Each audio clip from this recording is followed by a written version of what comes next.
Hello friends, ഇന്ന് നമ്മൾ പഠിക്കാൻ പോകുന്നത് കോൺസ്റ്റിറ്റ്യൂവൻ്റ് അസംബ്ലിയിലെ പ്രധാനപ്പെട്ട കമ്മിറ്റികൾ, അവയുടെ ചെയർമാൻമാരാരൊക്കെയാണെന്നാണ് പഠിക്കാനുള്ളത്. ചിലപ്പം പോളിറ്റി സെക്ഷനിൽ നിന്ന് ഇവിടുന്ന് ഒരു മാർക്ക് നമുക്ക് പ്രതീക്ഷിക്കാം. ഓക്കെ, നമുക്ക് നോക്കാം.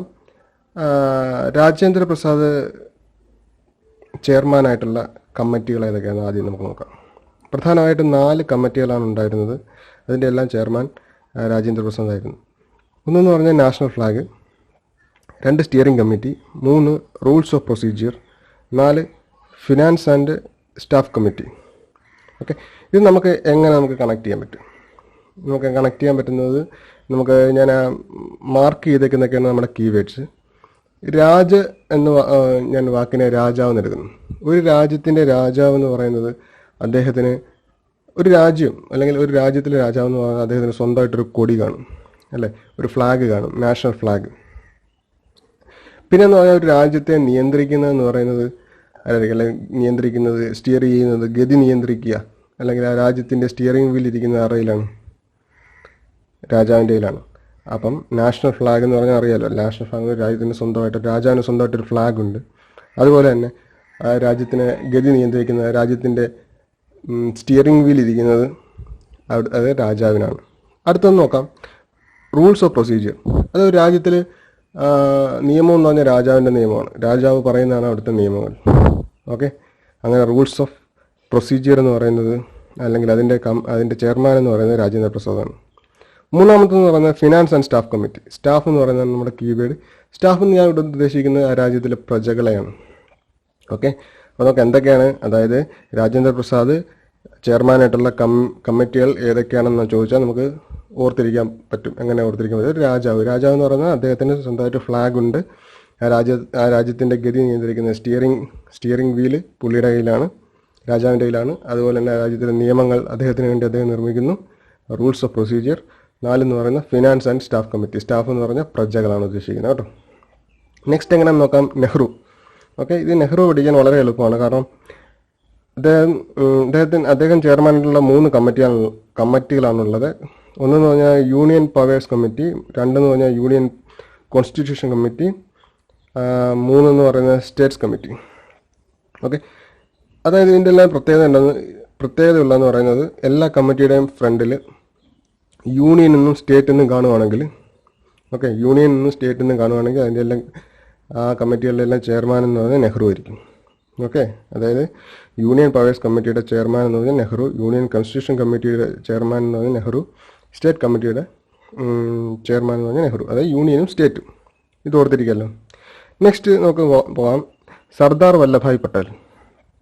ഇദ്ദേഹം എന്ന് പറയുന്നത് ആക്ച്വലി ഇദ്ദേഹം ചെയർമാനായിരിക്കുന്ന കമ്മിറ്റി എന്ന് പറയുന്നത് സാധാരണ കമ്മിറ്റിയിലെ അഡ്വൈസറി കമ്മിറ്റിയാണ്. ഓക്കെ, വേണ്ട ഉപദേശങ്ങൾ മാത്രമേ കൊടുക്കുന്നുള്ളൂ. അതുപോലെ തന്നെ ഇദ്ദേഹം അഡ്വൈസറി കമ്മിറ്റിയിൽ ഉൾപ്പെട്ട, അതായത് ഇദ്ദേഹത്തിൻ്റെ കമ്മിറ്റികൾക്ക് 2 സബ് കമ്മിറ്റികളുമുണ്ട്. ഫണ്ടമെൻ്റൽ റൈറ്റ് സബ് കമ്മിറ്റിയും മൈനോറിറ്റി സബ് കമ്മിറ്റിയും. ഇതൊക്കെ ഏതാണെന്ന് നോക്കാം. ഇദ്ദേഹം ചെയർമാനായിരിക്കുന്ന കമ്മിറ്റി എന്ന് പറയുന്നത് അഡ്വൈസറി കമ്മിറ്റിയാണ്. Advisory committee on fundamental right and minorities. അത് ഓർത്തിരിക്കണം. ഓക്കെ, അതായത് സർദാർ വല്ലഭായ് പട്ടേൽ എന്ന് പറയുന്നത് ഒരു അഡ്വൈസറി കമ്മിറ്റിയുടെ ചെയർമാനായിരുന്നു. അത് എന്തിൻ്റെ അഡ്വൈസറി കമ്മിറ്റിയാണ്? ഫണ്ടമെൻ്റൽ റൈറ്റ് ആൻഡ് മൈനോറിറ്റീസിൻ്റെ അഡ്വൈസറി കമ്മിറ്റിയുടെ ചെയർമാനായിരുന്നു സർദാർ വല്ലഭായ് പട്ടേൽ. ഇതൊന്നും ഓർത്തിരിക്കുക. നെക്സ്റ്റ് നമുക്ക് ട്രിക്കുണ്ട്. അതായത് ഫണ്ടമെൻ്റൽ റൈറ്റ് സബ് കമ്മിറ്റിയുടെ ചെയർമാൻ എന്ന് പറയുന്നത് JB കൃപലാനി ആയിരുന്നു. Okay, JB Kripalani. നമുക്കിത് എങ്ങനെ കണക്ട് ചെയ്യാൻ പറ്റും? ഞാൻ ഫണ്ടമെൻ്റൽ റൈറ്റിനകത്ത് ഞാൻ ഫണ്ടും എടുത്തിട്ടുണ്ട്, മെൻ്റലും എടുത്തിട്ടുണ്ട്. ഓക്കെ, ഫണ്ട് ഫണ്ട് ഭ്രാന്ത് പിടിച്ച് ചിലവഴിക്കുന്ന ആരാണ്? ഫണ്ട് മെൻ്റലായിട്ട് ചിലവഴിക്കുന്നത് കിറുക്കന്മാരാണ്, കിറുക്ക് പിടിച്ചവരാണ്, അല്ലേ? നമ്മൾ ചില കിറുക്കന്മാരെയൊക്കെ വേണം അങ്ങനെ പറയാം. അതായത് ഫണ്ട് അമിതമായിട്ട് ചിലവാക്കുന്നത്, അല്ലെങ്കിൽ അമിതമായിട്ടൊന്നും പഠിക്കരുത്, ഫണ്ട് മെൻ്റലായിട്ട് ചിലവാക്കുന്നതിന് നമ്മൾ കിറുക്കന്മാരെന്ന് വിളിക്കുന്നു. ഞാൻ സ്പെല്ലിംഗ് ഇച്ചിരി മാറ്റിയാണ് എഴുതിയിരിക്കുന്നത്, കൃപലാനി എന്നാണ് എഴുതിയിരിക്കുന്നത്, കൃപലാനി എന്നാണ് കറക്റ്റ്. നെക്സ്റ്റ് നോക്കാം, minority sub committee.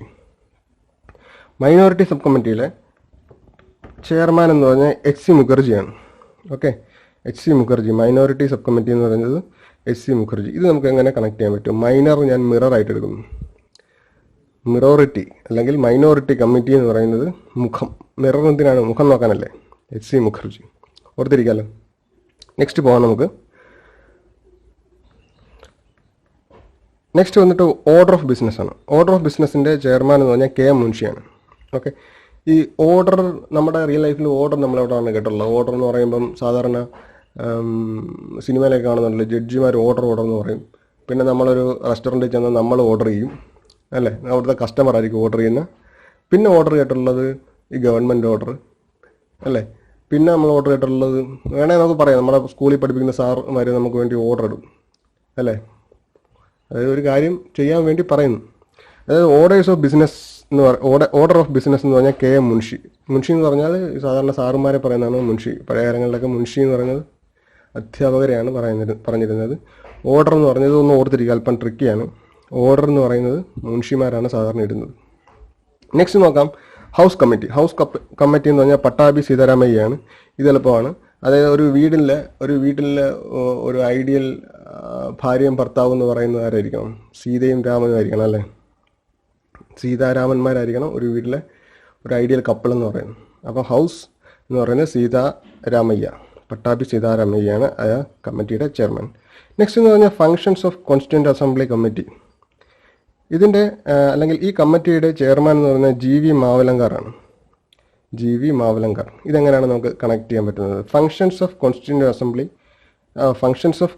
Assembly committee എന്ന് പറയുന്നത് ഫങ്ഷൻസ് ഞാൻ കീവേഡ് എടുത്തു. ഫങ്ഷൻസ് അപ്പുറത്ത് അലങ്കാരം എടുത്തു. ഒരു ഫങ്ഷൻ വന്നാലാണ് നമ്മൾ സാധാരണ അലങ്കരിക്കുക പതിവ്. അതായത് വീടും ഒക്കെ അലങ്കരിക്കുന്നതൊക്കെ ഒരു ഫങ്ഷൻ വരുമ്പോഴാണ്. അങ്ങനെ ഓർത്തിരിക്കുക. മാവലങ്കാറിനത് ഞാൻ അലങ്കാർ എന്ന് പറഞ്ഞ വാക്കെടുത്തു. നെക്സ്റ്റ് ഡ്രാഫ്റ്റിംഗ് കമ്മിറ്റി എല്ലാവർക്കും അറിയാം, Dr. B.R. അംബേദ്കറാണ്. നോർത്ത് ഈസ്റ്റ് ഫ്രണ്ടിയർ കമ്മിറ്റി എന്ന് പറഞ്ഞാൽ ഗോപിനാഥ് ബർദോളി. ഇത് നമുക്ക് പെട്ടെന്ന് ഓർത്തിരിക്കാം. കാരണം എന്ന് പറഞ്ഞാൽ സാധാരണ നമ്മൾ സിനിമകളിലൊക്കെ കണ്ടിട്ടുണ്ട്. സിനിമകളിൽ നമ്മൾ നേരിട്ട് കണ്ടു കാണും. സാധാരണ ഈ ഗോപി ഉണ്ടല്ലോ, ഗോപി, ഈ നെറ്റിക്ക് വരയ്ക്കുന്ന ഗോപി, അത് സാധാരണ വരയ്ക്കുന്നത് നോർത്തിലുള്ളവരാണ്, വടക്കേ ഇന്ത്യയിലൊക്കെ ഉള്ളവരാണ് സാധാരണ ഈ നെറ്റ് നിറച്ചും ഗോപിയൊക്കെ വരച്ചിരിക്കുന്നത്. സാധാരണ മലയാളികൾ അങ്ങനെ വരയ്ക്കുന്നത് കാണാറില്ല അല്ലേ. ചില സിനിമകളിലൊക്കെ നമുക്ക് കാണാം. ചിലവിടെ അവിടുത്തെ വലിയ ഗുണ്ടകളൊക്കെ അങ്ങനെ വരച്ചുകൊണ്ടിരിക്കുന്നതാണ്. അപ്പം നോർത്ത് ഈസ്റ്റ് ഫ്രണ്ടിയർ ഗാന്ധി എന്ന് പറഞ്ഞാൽ നോർത്ത് ഈസ്റ്റ് ഫ്രണ്ട് എന്ന് പറഞ്ഞാൽ ഫ്രണ്ട് എന്ന് ഉദ്ദേശിക്കുന്നത് ഫ്രണ്ട് എന്ന് പറഞ്ഞാൽ മുമ്പിൽ, മുഖത്ത്. നോർത്ത് ഈസ്റ്റ് ഫ്രണ്ടിയർ എന്ന് പറഞ്ഞാൽ മുഖത്ത്, അല്ലെങ്കിൽ നോർത്തിലുള്ളവരാണ് മുഖത്ത് ഗോപി വരയ്ക്കുന്നത്. ഓർത്തിരിക്കാമല്ലോ. നെക്സ്റ്റ് നോക്കാം ക്രിഡൻഷ്യൽ കമ്മിറ്റി എന്ന് പറയുന്നത് അല്ലാടി കൃഷ്ണസ്വാമി അയ്യറാണ്. ഓക്കെ, അല്ലാടി കൃഷ്ണസ്വാമി അയ്യറാണ്. ഇത് നമുക്ക് എങ്ങനെ ലിങ്ക് ചെയ്യാൻ നോക്കാം. ഞാൻ കീവേഡ് ഇട്ടിട്ടുണ്ട്. അതായത് ഡെൻ്റലും ഉണ്ട്, അപ്പുറത്തെ അല്ലാടിയുണ്ട്. ഞാൻ അല്ലാടിയുടെ ഫ്രണ്ടിൽ N സ്മോൾ ലെറ്ററിൽ എഴുതിയിട്ടുണ്ട്. ഓക്കെ, ഈ ഡെൻ്റൽ എന്ന് പറഞ്ഞാൽ പല്ല്. ഓക്കെ, പല്ല് ഇളകുന്നത് എപ്പോഴാണ്? നല്ല അടി കൊള്ളുമ്പോഴല്ലേ. അതായത് ഡെൻ്റൽ എന്ന് പറയുന്നത് അല്ലാടി. ഓക്കെ, ഇങ്ങനെ നമുക്ക് ലിങ്ക് ചെയ്തെടുക്കാം. ട്രിക്കുകൾ ഇഷ്ടപ്പെട്ടെങ്കിൽ നിങ്ങൾ തീർച്ചയായിട്ടും ലൈക്ക് ചെയ്യുക, ഷെയർ ചെയ്യുക, സബ്സ്ക്രൈബ് ചെയ്യുക. താങ്ക്